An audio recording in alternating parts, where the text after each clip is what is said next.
আমরা এখন চলে এসেছি সিকিমের রেনকে শ্রী বিশ্ববিনায়ক মন্দিরে।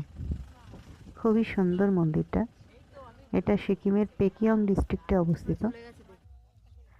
দেখো কত অসাধারণ দেখতে মন্দিরটা। এদিকে মহাদেবের সমুদ্র মন্থনের ব্যাপারটাও রয়েছে, আর চারিপাশের প্রাকৃতিক সৌন্দর্যটাও খুব অসাধারণ দেখতে। এই মন্দিরটা 2016 সালে তৈরি হয়েছে। এই হচ্ছে মন্দিরের মেন এন্ট্রান্স।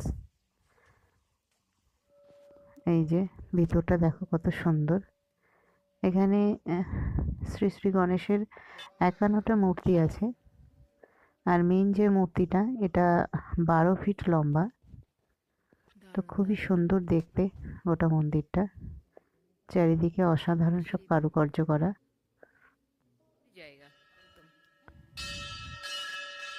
মনটা খুব শান্তি হয়।